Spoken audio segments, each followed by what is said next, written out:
창세기 50장 20절과 21절 두 절의 말씀이 되겠습니다. 창세기 50장 20절과 21절 두 절의 말씀입니다. 한 목소리로 함께 봉독하도록 하겠습니다. 당신들은 나를 헤아려 하였으나 하나님은 그것을 선으로 바꾸사 오늘과 같이 많은 백성의 생명을 구원하게 하시려 하셨나니 당신들은 두려워하지 마소서. 내가 당신들과 당신들의 자녀를 기르리이다 하고 그들을 강곡한 말로 위로하였더라. 아멘. 반영부봉이라는 사자성어 말씀입니다. 여기 이 반영부봉이라는 말은 바로 힘 있는 자에게 아부하에서 아첨하에서 빌부터 사는 자들을 빗대어 자주 사용하는 말입니다. 그래서 이 반영부봉이라는 이 말은 용이 승천을 할 때 용의 등에 착 어부지로 올라타서 올라가는 봉황을 가리켜서 바로 반영부봉이다라는 이야기를 많이 합니다. 자, 바로 이 반영부봉이라는 이 말을 가지고 저는 우리 성도들에게 한번 적용을 하면 마치 우리 성도가 이 반영부봉을 하고 있는 자가 아닌가라는 생각이 듭니다. 아무 공로도 없이 아무 근거도 없이 아무 자격 조건도 없이 그저 예수 그리스도의 등에 착하게 올라타서 어부지리로 아버지 하나님의 나라에 입성하게 되는 바로 성도가 반영부봉의 이 사자성어에 나와 있는 말과 같지 않나라는 생각을 하게 되었습니다. 그래서 오늘 본문 창세기 50장에는 바로 그 반영부봉의 복음이 잘 드러나 있습니다. 여러분들이 오늘 이 창세기의 말씀을 읽어보시면 무엇인가 조금 어설프다라고 생각이 되지 않습니까? 아니 창세기 1장에서는 어떻게 시작했죠? 아버지 하나님께서 천지 만물이 창조가 되는 그 창조의 장엄함으로 창세기가 열렸어요. 그런데 오늘 우리가 읽었던 창세기 50장은 그저 죽음으로써 그리고 그 죽음이 완벽한 죽음으로 끝나는 것이 아니라 무엇인가 어정쩡하게 창세기 50장이 끝나버리고 마는 것입니다. 그렇죠? 자, 그 마지막 창세기 50장 26절에 나오는 뭐가 나옵니까? 26절에 누가 죽죠? 요셉이 죽습니다. 그런데 요셉이 죽는데 요셉이 어디에다가 장사 지냈다라고 말을 하지 않냐고 입간하고 그냥 끝이 나버립니다. 그렇죠? 그럼 도대체 지금 아버지 하나님께서 천지 우주 만물을 창조하셨느니라라는 그 장엄한 창세기가 이처럼 어설프게 창세기 50장에 막을 내려버리는 그 이유가 무엇인지에 대해서 오늘 우리가 함께 은혜를 나눠보도록 하겠습니다. 그래서 창세기 50장은 바로 세 부분으로 나눌 수가 있습니다. 첫 번째 부분은 1절부터 14절까지가 어떤 내용이 나오냐면 바로 야고보 죽음과 그의 장사에 대해서 그리고 있습니다. 그리고 두 번째 부분은 15절부터 21절까지 그 내용은 어떤 내용입니까? 야곱이 죽었어요. 그리고 그 형제들이 두려워하죠. 마음속에 불안해합니다. 그리고 자기의 자신들을 안위하게 자기의 자신을 지키기 위하여서 요셉에게 가서 우리 아버지가 유언을 남겼는데 우리들에게만 유언을 남겼는데 이와 같은 말을 했다라고 말을 합니다. 그 요셉이 그 이야기를 듣고 난 다음에 그 형제들을 살려주려고 한 것이 아니라 이미 아버지 하나님의 그 모형으로서 그들과 화해의 사건이 그 사이에 끼어들어가 있습니다. 그리고 자, 세 번째 부분은 당연히 22절부터 26절까지가 되겠죠. 그렇죠? 자, 22절부터 26절까지는 누구의 죽음입니까? 요셉의 죽음입니다. 그리고 요셉의 입간으로서 창세기 50장은 막이 내립니다. 자, 오늘 우리가 이 창세기 50장을 공부하면서 이제 오늘 우리도 이 창세기 막이 내립니다. 그래서 다음 주부터는 로마서로 가서 주일 대회를 시작할 것입니다. 자, 이렇게 태초에 하나님이 천지를 창조하셨느라는 희망찬 선포는 창세기가 하나님의 백성들의 죽음으로 끝이 나는 것은 보시기에 힘이 좋았더라는 그 인간의 타락이 아버지 하나님을 떠난 그 은혜의 장중을 떠나버리는 그 백성들의 삶이 결코 어떻게 끝나게 되는지를 지금 창세기 50장에서 그것을 우리들에게 시사하여 주고 있는 것입니다. 그래서 그 현실을 바울이 로마서 5장 12절에 이와 같이 얘기하고 있습니다. 이러므로 한 사람으로 말미암아 죄가 세상에 들어오고 죄로 말미암아 사망이 왔나니 이와 같이 모든 사람이 죄를 지었으므로 사망이 모든 사람에게 이르렀느니라라고 이처럼 얘기를 하고 있습니다. 자, 보십시오. 그런데 그곳에서 뭐가 피어나죠? 전부 다 죄인들은 이 사망으로 들어갈 수밖에 없어요. 죽음으로 들어갈 수밖에 없어요. 그런데 그 사망의 끝에서 뭐가 피어요? 꽃이 피어나더라는 것입니다.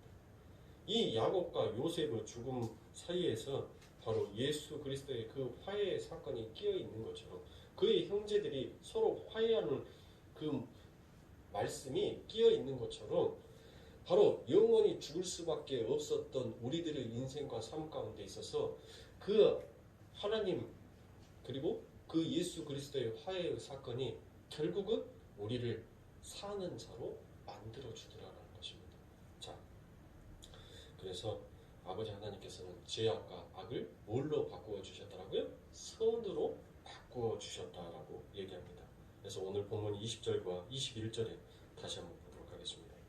창세기 50장 20절부터 21절에 당신들은 나를 회하려 하였으나 하나님은 그것을 선으로 바꾸사 오늘과 같이 만민의 생명을 구하게 하시려 하셨나니 당신들은 두려워 마소서 내가 당신들과 당신들의 자녀를 기르리이다 하고 그들을 강곡한 발로 위로하였더라라고 되어 있었습니다. 보십시오. 인간의 악하기 짝이 없음을 다시 한번 창세기 50장에서 드러내지 않습니까? 언제 야곱이 그들에게 이와 같은 유언을 남겼어요? 언제 그런 말을 했습니까?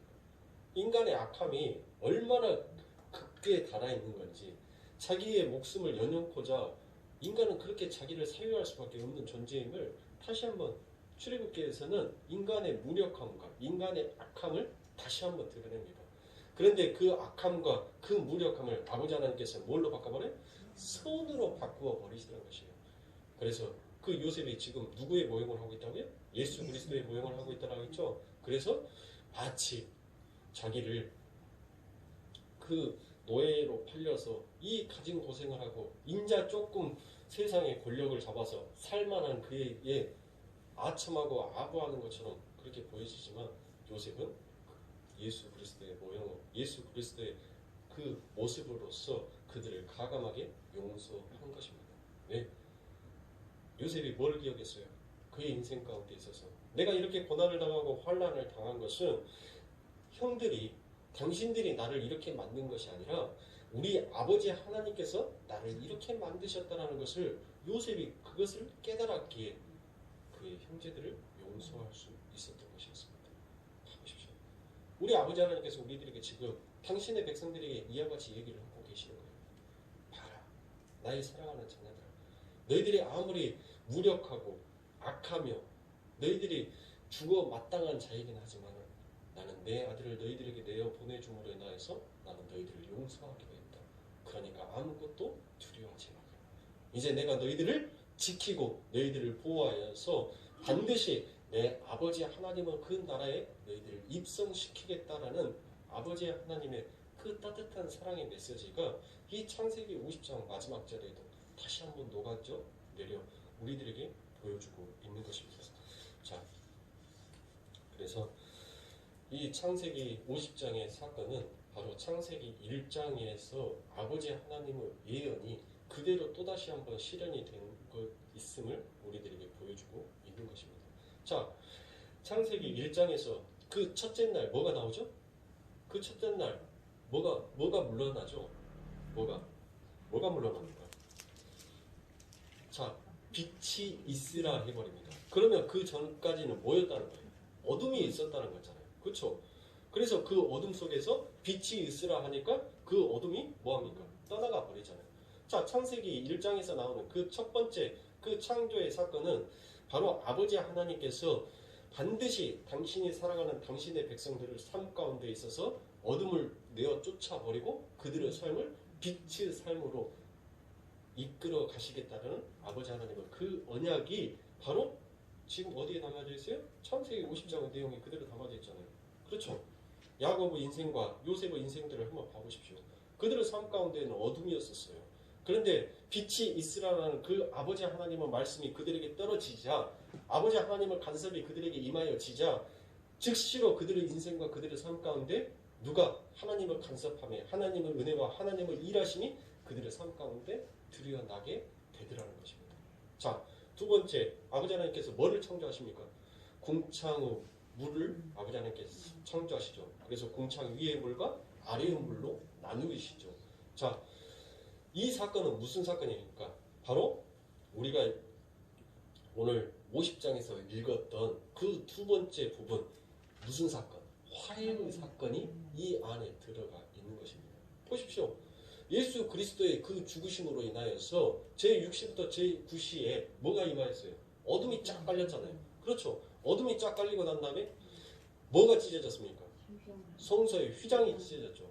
바로 아버지 하나님께서는 위에 궁창을 나누시는 것, 위에 궁창과 아래의 궁창을 나누어 버리셨다라는 것은 바로 예수 그리스도로 말미암아 그 하늘과 땅이 연합하고 하나 합한 자가 될 것이다라는 그 예언을 지금 창세기 50장에 와서 그 요셉과 형제들의 화해의 사건으로 그 그림을 맞춰가고 있는 것입니다.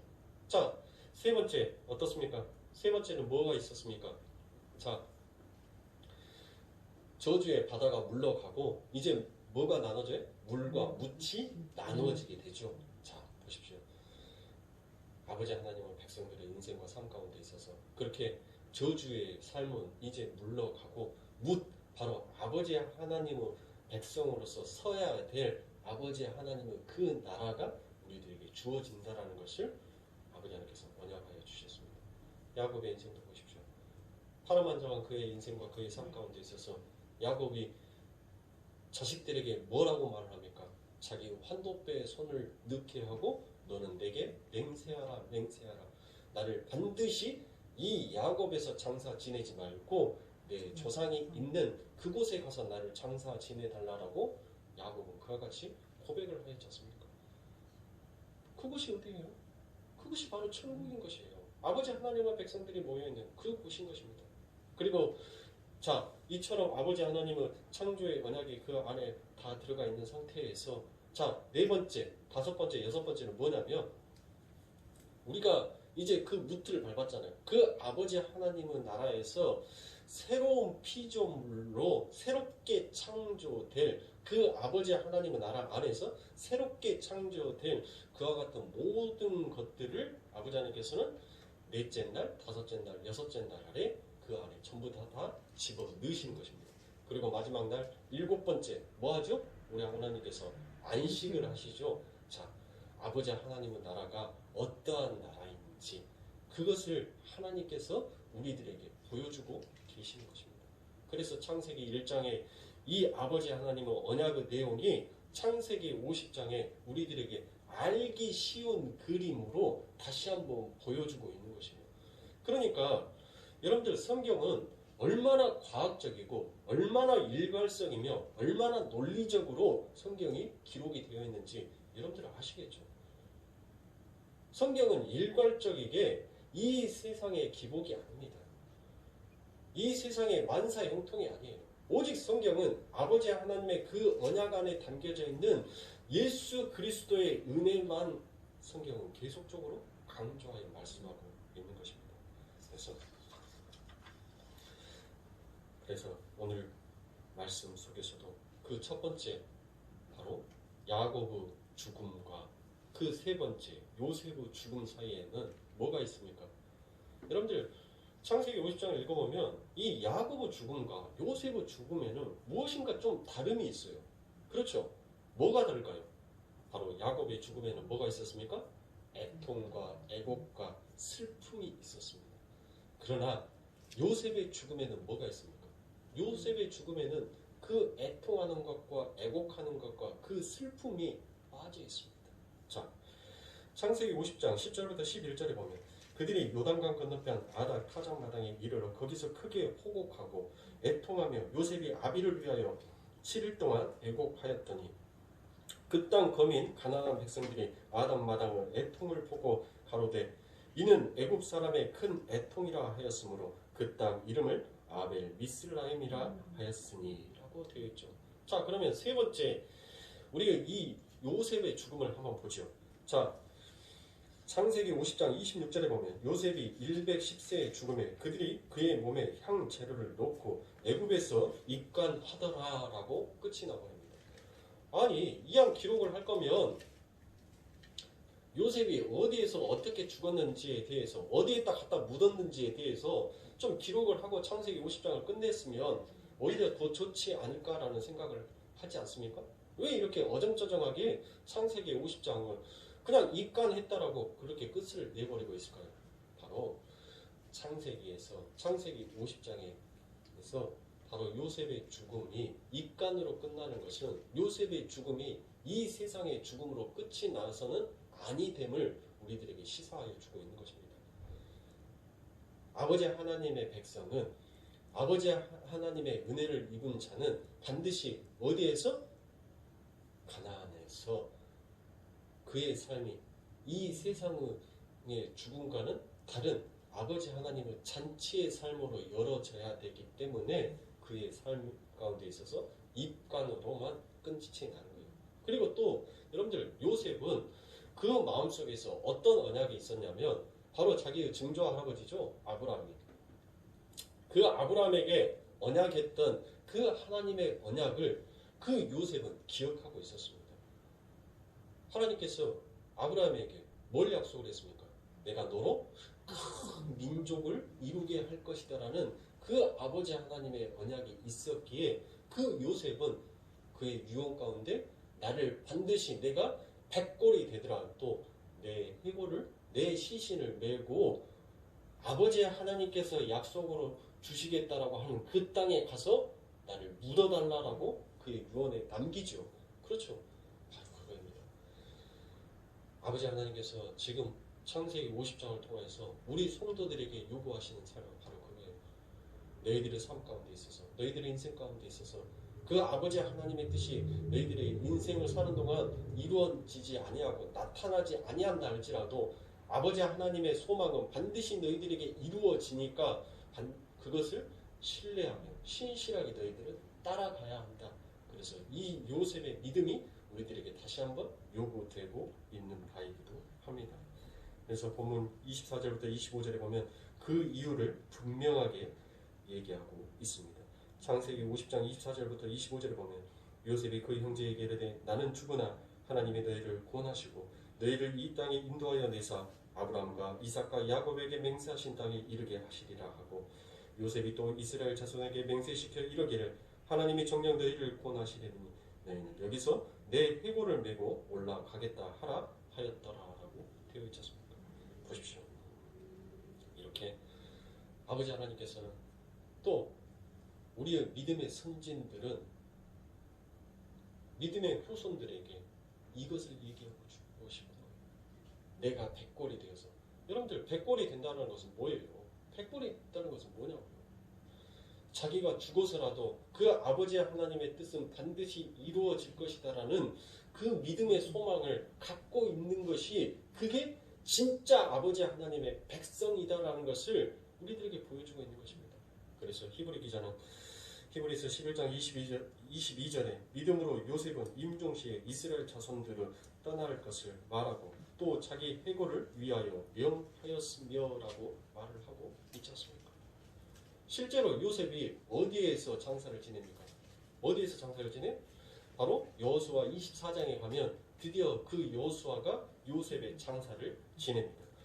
여호수아 24장 32절에 가면 이스라엘 자손이 애굽에서 이끌어낸 요셉의 뼈를 세겜에 장사하였으니 이곳은 야곱이 세겜의 아비 하모르 자손에게 금 100개를 주고 산 땅이라 그것이 요셉 자손의 기업이 되었더라라고 말하고 있는 것입니다. 보십시오. 즉 아버지 하나님의 백성들의 죽음은 이 세상의 사망으로 끝이 나는 것이 아닌 약속의 땅에서 반드시 잔치로 이루어지게 된다는 것을 요셉의 그 죽음 끝에 바로 애통과 애곡과 슬픔이 빠져 있는 것입니다. 그런데 야고보 축복, 야고보 죽음과 요셉의 죽음 사이에 제가 아까도 말씀드렸던 것처럼 뭐라겠어요? 뭐가 있다고요? 어떤 사건이 있다고요? 화해의 사건이 그 안에 끼어 있는 것입니다. 두 죽음 사이에는 바로 화해가 있는 것이에요. 그래서 야곱의 죽음은 무엇을 나타내는 것입니까? 야곱의 죽음은 이 세상의 죽음을 나타내는 거예요. 이 세상의 죽음은 바로 뭐를 한다고요? 애통과 애곡과 슬픔이 그 안에 담겨져 있지만 아버지 하나님으로부터 화해를 받은 자, 하나님과 합한 자가 된 자의 죽음은 어떻게 된다고요? 그 삶은 잔치가 된다는 것입니다. 그래서 하이델베르 그 소요리 문답에서도 죽음은 바로 무엇이다라고 말을 하냐면 죽음은 사망으로서 끝나는 것이 아니라 새로운 세상으로 가는 문이다라고 하이델베르크 소요리 문답에서도 그와 같이 얘기를 하고 있습니다. 그래서 우리들은 예수 그리스도의 그 죽으심으로 말미암아 우리는 이제 무엇하는 자가 되었습니까? 어떤 자가 되었어요? 우리에게 닥쳐오는 그 사망의 증상들에 의해서 우리들은 이제 좌절하지 아니할 수 있는 자가 되었습니다. 그렇죠. 그래서 우리들은 그 사망을 향해서 뭐라고 말한다고요? 야 사망아 네 쏘는 것이 어디 있느냐? 우리는 그 사망을 뭐 할 수 있는 자가 되었다고요? 우리는 이제 그 사망을 조롱할 수 있는 자가 되었어요. 무엇 때문입니까? 바로 우리 예수 그리스도께서 이 세상에 그 애국과 애통과 슬픔과 저주와 그 모든 것들을 우리 예수님께서 전부 다 짊어지시고 이제 그 예수 그리스도의 죽음으로 인하여서 어둠이 물러가고 빛이 생겨버리고 그렇죠? 궁창이 나눠져서 그 지성소가 환하게 드러남으로 인하여서 아버지 하나님의 비밀이 이제 아버지 하나님의 백성들에게 만연하게 선포가 되어져 버렸고 자 이제 그 저주의 물이 떠나감으로 인하여서 이제 묻이 드러났어요. 그렇죠? 묻이 드러난 거예요. 그 아버지 하나님의 화해의 사건으로 인하여서 우리는 이제 아버지 하나님의 그 천국의 땅을 밟을 수 있는 하나님의 백성이 된 것입니다. 따라서 여러분들에게 닥쳐오는 가난이나 질병이나 멸시, 천대, 억지, 슬픔, 고통, 눈물, 천지지명 등의 사망의 증상들에 여러분들은 절망하거나 실망해서는 아니 됩니다. 또한 그곳에서 여러분들이 모든 것을 자포자기 해서는 더욱더 아니 되는 것입니다. 그래서 사도 바울도 똑같은 이야기를 한 적이 있습니다. 고린도전서 3장 21절부터 23절에 보면 그런즉 누구든지 사람을 자랑하지 말라. 만물이 다 너희 것임이라. 바울이나 아볼라나 게바나 세계나 생명이나 사망이나 지금 것이나 장래의 것이나 다 너희의 것이요 너희는 그리스도의 것이요 그리스도는 하나님의 것이니라 라고 되어졌습니다. 사도 바울이 뭐라 했다고요? 사람을 뭐 하지 말라고요? 누구든지 사람을 자랑하지 말라라고 했어요. 그러니까 교회의 목사는 성도들이 누구 거예요? 하나님 것이다라는 것을 알아야 돼요. 그리스도의 것이다라는 것을 알아야 돼요. 내 것이 아니에요. 내 것처럼 부리면 안 된다니까요. 그래서 교회가 욕을 먹고 있어요. 내 거 하는데 내 것이 어딨냐고요. 교회 의리의리하게 자기가 힘들게 해서 의리의리하게 지어놨다고 하면은 자기 돈으로 지었냐고요. 그 속에는 성도들의 구슬땀이 그 안에 들어가 있지 않냐고요. 전부 다 성도들의 그 피땀 흘린 그 구슬땀이 그렇게 벽돌 하나하나에 녹아내려져 와서 그렇게 성전이 지어지는 거 아닙니까? 그런데 왜 그것이 자기 거예요? 그래서 교회가 지탄을 받는 겁니다. 분명 고린도 전서에서 사도 바울 우리 대사도는 이와 같이 말했다니까요. 전부 다 누구 것이다라고요? 그리스도의 것이고 하나님의 것이다라고 얘기했어요. 마찬가지입니다. 교회 예배당도 하나님의 것이요 성도도 그리스도의 것이에요. 그래서 자기 마음대로 자지우지해서는 아니 되는 것입니다. 자, 그래서 여러분들이 지금까지 겪고 있는 그러한 사망의 증상들을 겪었을 때 오히려 그것들로 인하여서 여러분들은 자유함을 느끼실 수 있어야 됩니다. 그러한 사망의 증상들로 인하여서 여러분들이 그 자리에 주저앉아 버린다면 여러분들은 우리 예수 그리스도의 그 죽음을 헛되이 허망하게 만들어버리고 마는 것입니다. 우리는 그 그리스도의 죽음을 애도하고 슬퍼하는 자가 아니에요. 오히려 우리는 그 그리스도의 죽음을 천국의 잔치처럼 환희하며 즐거워하여야 하는 자가 맞는 것입니다. 왜? 무엇 때문에? 우리 예수님께서 너희들의 삶은 이제 죽음 후 그 슬픔이 아니라 너희들의 삶은 저 천국의 잔치로 가는 그 문을 내가 열어주었으므로 너희는 기뻐한 자의 삶을 살으라고 우리 주님께서 우리들에게 그와 같이 말씀하고 계세요. 그래서 사랑하는 성도님들, 여러분들 마음속에서 항상 하나님의 나라를 소망하는 자의 삶을 갖고 계셔야 됩니다. 그래서 아이작 원치도 사막을 가르쳐 불멸하는 성도들이 영원한 왕 노릇하는 땅으로 들어가도록 문을 열어주는 종이라고 얘기를 하고 있습니다. 여러분들 아주 오래전 MBC 휴먼 다큐 사랑이다라는 그 휴먼 다큐를 보셨나요? 거기에서 혹시 최정미라는 여인을 여러분들이 기억하실런지 모르겠습니다. 굉장히 오래전의 이야기입니다. 이 최정미 씨는 태어날 때부터 지체장애 1급을 가지고 있었어요. 소아마비에다가 지적장애를 가지고 있었습니다. 그런데 그가 굉장히 어렵게 결혼을 하게 되었어요. 그래서 첫 번째 딸과 두 번째 아들을 낳았는데 둘째를 낳았을 때 남편이 그만 가출을 하고 마게 돼요. 그래서 이 최정미 씨는 두 아이들을 양육해서 키우기 위하여서 그가 할 수 있는 것은 아무것도 없었어요. 그 몸이 우리 정상적인 사람이 아니었기 때문에 그래서 그가 시작했던 것은 풀빵을 팔아서 장사를 하기 시작했습니다. 하루 종일 왼종일 풀빵 장사를 해야 되기 때문에 아이를 돌볼 여력이 없었습니다. 그래서 아이들을 보육원에 맡겼어요. 그리고 일주일에 한 번 금요일이 되었을 때 그 아이들에게 찾아가서 아이들과 손을 잡고 집에 돌아옵니다. 그렇게 열심히 살아왔던 그 최정미 씨의 삶 가운데 있어서 오지 말아야 될 녀석이 와버렸어요. 그 최정미 씨가 그 차가운 길바닥에서 제대로 먹지도 못하고 제대로 쉬지도 못하고 그렇게 하루하루를 근근히 살아가면서 그렇게 악착같이 돈을 모았는데 그에게 마침 위암 선고가 내려지게 되었습니다. 그래서 그는 열심히 항암 치료를 받으면서 그렇게 또다시 그 항암 치료 끝에서도 여전히 자기가 돈이 나올 수 있는 자기의 생계를 유지할 수 있는 길은 이 풀빵을 파는 수밖에 없었어요. 그 항암 치료를 받으면서도 그 추운 계절에 그 길바닥에서 그 풀빵을 팔아야지만이 내 자녀들을 먹일 수 있는 내 자녀들에게 보육비라도 보내줄 수 있는 그 돈을 벌 수가 있게 되었던 것입니다. 그 아픔과 심한 고통 속에서 제 3차 항암 치료를 받는데 더 청천벽력과 같은 소리가 그 최정민 씨에게 날아듭니다.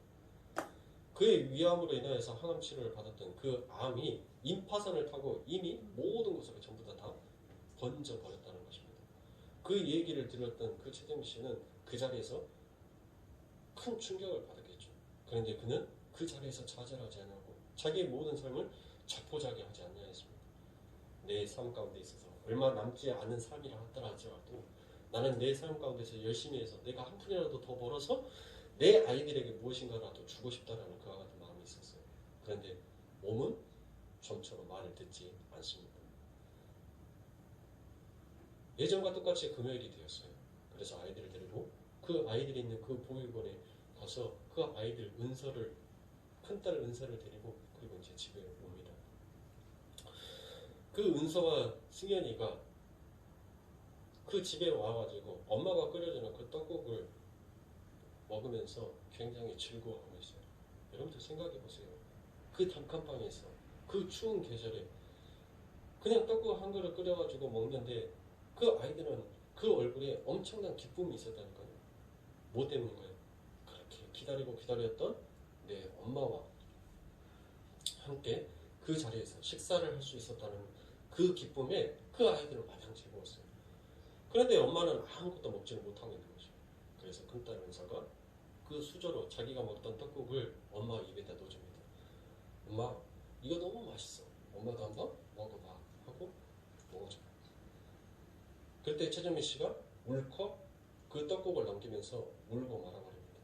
그리고 아이들이 엄마가 너무 아파서 그렇게 우나 보다라고 생각합니다. 그리고 그 딸 은서는 다시 오래를 되어서 그 보육원에 들어갑니다. 아이들이 전부 다 잠자고 있는 그 시간에 은서는 하나님께 기도합니다. 하나님, 다시는 우리 엄마가 이처럼 아프지 아니했으면 좋겠어요. 당신은 우리 엄마가 이렇게 이 병으로 인해서 눈물을 흘리지 않았으면 좋겠어요. 그리고 하루빨리 엄마와 함께 우리 살 수 있었으면 좋겠어요. 라고 그렇게 딸 은서는 밤마다 하나님 앞에 기도를 했답니다. 그런데 그 기도가 끝남과 동시에 얼마 지나지 않아서 최정미 씨는 결국 세상을 두 자녀를 놔둬버리고 세상을 떠나게 되었습니다. 여러분들 이 이야기를 들었을 때 어떻습니까? 우리 하나님께서 너무나도 매정하신 하나님이다라고 생각되지 않습니까? 아니 그 조그만 7살짜리 그 작은 간곡한 소원 하나도 들어주시지 아니하시는 그런 하나님, 너무나도 지독스럽게 정도 없으시는 그와 같은 하나님이시다라고 여러분들 생각되지 않으세요? 하나님께서는 당신의 사랑하는 백성들의 삶과 당신의 사랑하는 자녀들에게 무엇을 지키게 하고 싶은 것이었어요? 이 세상에서 영원히 살고 그 자녀들과 함께 사는 그와 같은 삶보다 아버지 하나님 그 영원한 천국을 그들의 삶 가운데에서 허락하고 싶었던 것이었습니다. 아버지 하나님은 더 큰 사랑이 이 세상에서 잠깐 살고 잠깐 행복에 그치는 삶보다 나와 함께 영원히 누릴 수 있는 그 행복의 삶을 하나님께서는 우리들에게 주고 싶었던 것입니다. 그래서 그 작은 딸, 그 7살짜리 그 은서의 그 기도를 아버지 하나님께서는 왜 들었지 않았겠어요?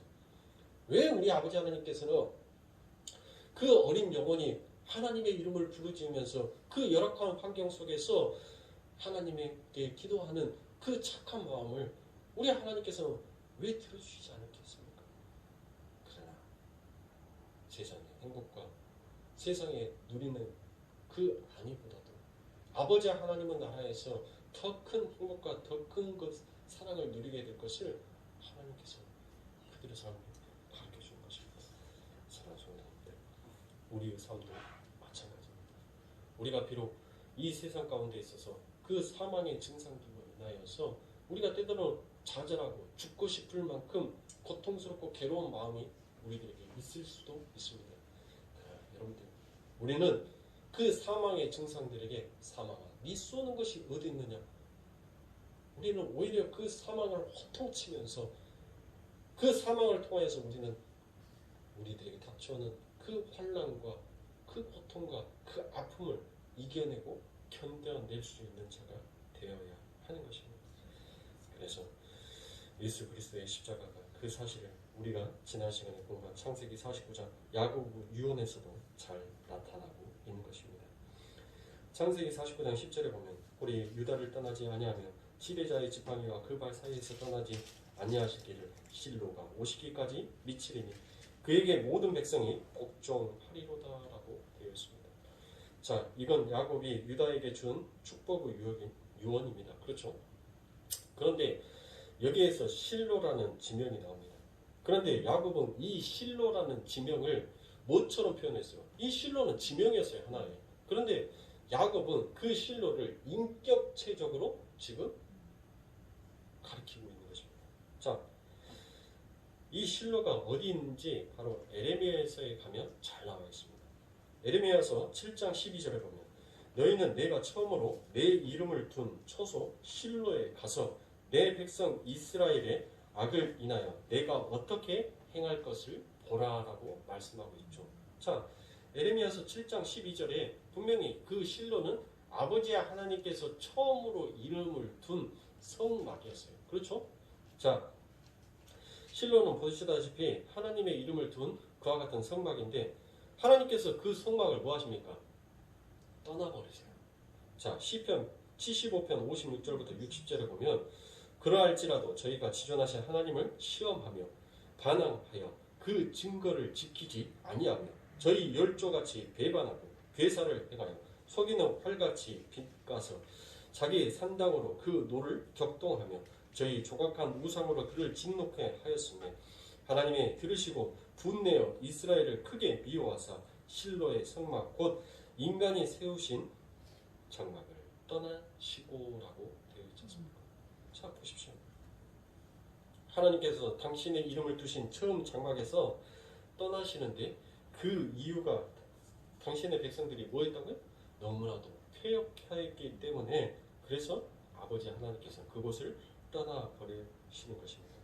그런데 시편 78편을 잘 읽어보시면 거기에 요셉과 유다의 이름이 거명이 되죠. 그렇죠?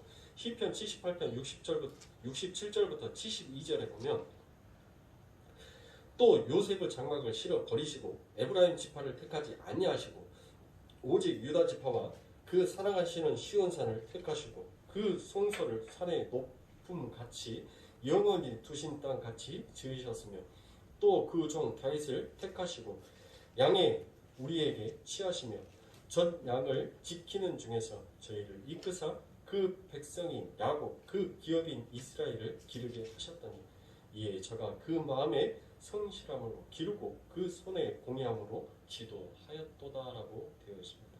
자, 보세요. 하나님께서 뭐라고 해요? 요셉을 실어 버리시고 유다 지파를 선택하셨다라고 되어 있습니다. 이 이야기가 유다의 축복 사건에 미리 예언되어 있는 것입니다. 자, 여러분들 루벤이 무엇 때문에 그 장자의 명분을 박탈당했습니까? 무엇 때문에? 그 아비의 침상을 더럽혔기 때문에 그래서 그 장자의 명분이 이제는 누구한테 이어져 봐야 돼요? 처자에게 이어져 봐야 되죠. 자, 시므온과 롯이 또 뭐 했습니까? 그들을 마음대로 살고 싶어하는 그 강포함이 결국 그 아버지 하나님의 축복이 아닌 저주로부터 그들은 장자의 신분을 탈락한 자가 되었습니다. 자, 그러면 이제 네 번째가 누구죠? 네 번째가 바로 유다이죠. 그래서 바로 이 유다는 순서상으로는 넷째이지만 그 아버지 하나님의 장자의 명분을 받았기에 그가 그 지파를 통해서 실로가 오신다라고 얘기를 하고 있는 것입니다. 그러니까 성경에서 말하는 것은 누가 진짜 장자예요? 누가 진짜 장자다는 것이에요? 요셉이 진짜 장자라는 거예요? 아니, 우리가 지난 시간에 얘기를 했었을 때 히브리에서는 또 뭐라고 했어요? 요셉이 장자의 명분을 받았다라고 그렇게 얘기를 했잖아요. 그런데 오늘 읽었던 이 시편에서는 요셉은 아버지 하나님께서 뭐 했다고요? 실어서 버렸다라고 해요. 그리고 에브라임 지파도 아니고 누구예요? 유다의 지파를 하나님께서 택하셨다라고 얘기를 하잖아요. 그러면 이 이야기는 무슨 이야기냐? 그러니까 바로 요셉도 유다도 전부 다 진짜 장자가 아니다라는 거예요. 그들은 진짜 오실 장자의 모형, 그 모습, 그분이 담고 있는 성품이 어떠한 것이고 그분이 하시는 사역의 일이 어떠한 것인지를 그 두 사람을 빗대어서 보여주고 있는 것이에요. 요셉은 뭐 했었습니까? 요셉의 삶은 어땠어요? 요셉의 삶 가운데 있어서는 그의 인생 가운데 있어서 바로 우리 예수님께서 자기 백성에게 뭘 당하시죠? 배반을 당하시죠. 그렇죠. 요셉이 그 형제들에게 배반을 당하잖아요. 그리고 그의 인생길에서 노예의 삶으로 가장 밑바닥의 삶으로 엄청난 고생을 하면서 엄청난 모함을 당하면서 그의 인생을 살아가지 않습니까? 그의 모습이 바로 우리 예수 그리스도께서 이 땅에 오셨을 때 자기의 백성들로부터 배척을 당하고 모함을 당하고 채찍질을 당하고 침뱉음을 당한 그런 우리 예수님의 삶 가운데 결국 그분은 하늘의 왕이시다라는 그와 같은 모습으로 바로 요셉의 삶 가운데 점철되어 있는 것입니다. 자, 유다의 삶은 어떻습니까? 유다가 유다는 굉장히 성격적에서 보면은 여러분들 어때요? 굉장히 이기적인 사람이에요. 자기밖에 모르는 사람이에요. 그래서 자기 것을 지키기 위해서는 그는 악도 서슴지 않게끔 지었던 사람이었다니까요. 그 유다가. 그런데 유다가 어떻게 헌신하는 사람이 되었어요? 그 다말을 통하여서 그의 삶 가운데 있어서 뭐 하게 되었습니까? 한 사람의 희생이 이렇게 아버지 하나님의 많은 백성들을 탄생케 하는 그 길로 문을 여는 거구나라는 것을 유다의 인생과 삶 가운데서 깨달은 거예요. 그러니까 유다의 인생과 유다의 삶을 통해서 누구를 보여준 거예요? 예수를 보여준 거예요. 너희들이 그렇게 배반하고 너희들 것을 지키기 위해서 그 예수를 너희들이 죽이려 했지만 결국 그 예수로 인하여서 아버지 하나님의 백성들이 그 구원에 이르는 생명의 문이 너희들이 활짝 열렸다는 것을 바로 유다의 그 인생을 통하여서 예수의 모습을 보여주고 있는 것입니다. 그러니까 진짜 장자는 누구예요? 바로 예수 그리스도라는 것입니다. 그것을 우리들에게 어필하여 주시기 위하여서 요셉의 삶 가운데 유다의 삶 가운데 그들의 인생의 길을 보여준 것이지 그들이 진짜 장자다라는 것이 아니라는 것을 우리들에게 설명해 주고 있는 것입니다. 사랑하는 성도님들, 그래서 우리가 아까 읽어봤던 조금 전에 살펴보았던 실로는 처음으로 하나님의 이름을 두어진 장막입니다. 그래서 쉬운 말로 구약의 옛 성전을 말하는 것이겠죠. 그렇죠? 자, 구약의 옛 성전을 다른 말로 뭐라고 합니까? 다른 말로 뭐라게? 율법이다라고 하잖아요. 율법. 그렇죠. 구약의 옛 성전은 다른 말로 율법이다라고 얘기를 합니다. 그래서 주님은 구약의 옛 성전을 가리키면서 그 성전을 헐라라고 말씀하셨던 것입니다. 그 모양으로서 실로는 축복의 실체가 아니다라는 것이에요. 왜 축복의 실체가 아니에요? 그 실로는 왜 축복의 실체가 아니에요? 바로 그것은 뭐였어요? 우리들은 그 폐역함으로 인하여서 하나님께서 뭐했어요? 떠나가 버리신 것이에요. 그러니까 그 실로는 이제 하나님이 임재하여 계신 곳이 아니기 때문에 그것은 뭐예요? 저주인 것이에요. 그래서 우리 예수님께서 그 성전을 헐라 그리고 내가 다시 3일 만에 지으리라 라고 얘기를 하시는 것입니다. 요한복음 2장 19절부터 21절을 보면 예수께서 대답하여 가라사대 너희가 이 성전을 헐라 내가 사흘 동안에 일으키리라. 유대인들이 가르칠 때 이 성전은 46년 동안 지었거늘 내가 3일 동안에 일으키겠느냐 하더라. 그러나 예수는 성전된 자기 육체를 가리켜 말씀하신 것이니라 라고 되어 있습니다. 즉 예수는 하나님의 이름을 처음 두었던 실로를 허물으시고 오직 진짜 실로라는 것을 그래서 실로라는 지명이 마치 인격체적인 것처럼 기록이 되어 있는 것입니다. 사랑하는 성도님들, 여러분들은 왜 실로 지명을 바로 이렇게 인격체적으로 표현을 했는지 여러분들 아시겠죠? 자, 우리들의 인생과 우리들의 삶 가운데 있어서 이처럼 그 사망의 증상들은 우리들에게 뭐예요?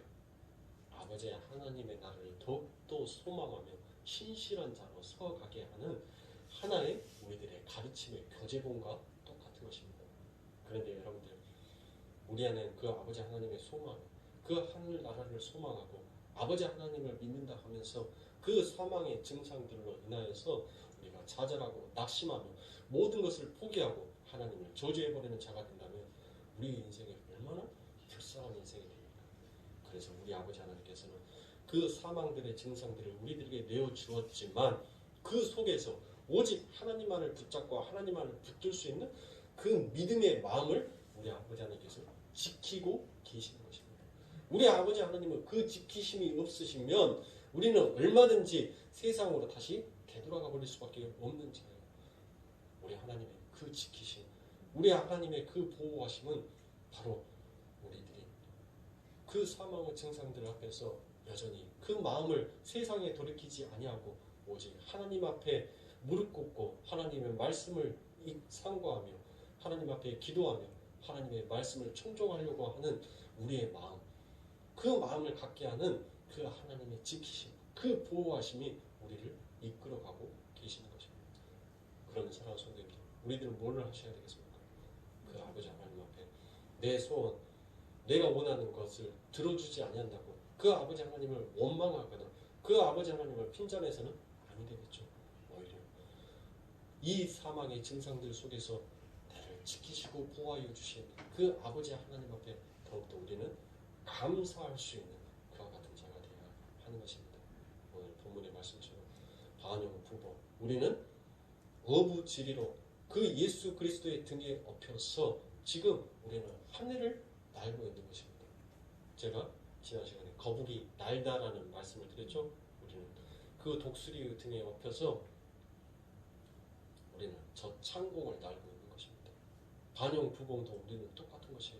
우리는 아무 공로도, 우리는 아무 근거 조건도 없이 그저 창세 전에 아버지 하나님의 선택받은 하나님의 백성이다라는 그 이유 하나만으로 예수 그리스도의 등에 떡하니 엎여서 아버지 하나님의 나라에 덤으로 올라가고 있는 봉황과 같은 것이 우리다라는 것입니다.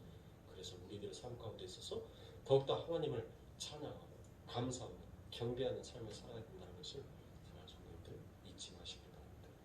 이제 일주일 동안 또 다시 여러분들에게 닥쳐오는 그 사망의 증상들 속에서 여러분들 그곳에서 좌절하지 마시고 오직 승리하시면서 아버지 하나님 앞에 영광을 돌리시고 아버지 하나님을 찬양하실 수 있는 그런 어떤 복된 믿음을 소유하신 그런 성도님들 되시길 주님의 축원합니다. 기도하겠습니다. 사랑과 은혜가 충만하신 여주 아버지 하나님 감사합니다. 귀하고 복된 아버지 하나님의 말씀 속에서 우리들을 위로하시고 우리들에게 아버지 하나님 살아있는 산 소망을 허락하여 주시니 감사합니다. 오직 영원히 그 아버지 하나님만을 찬양하며 경배하며 아버지 하나님께 영광 돌릴 수 있는 복된 하나님의 백성들이 될 수 있고 아버지 하나님의 자녀가 될 수 있도록 주여 축복하여 주시옵소서. 이 모든 말씀 우리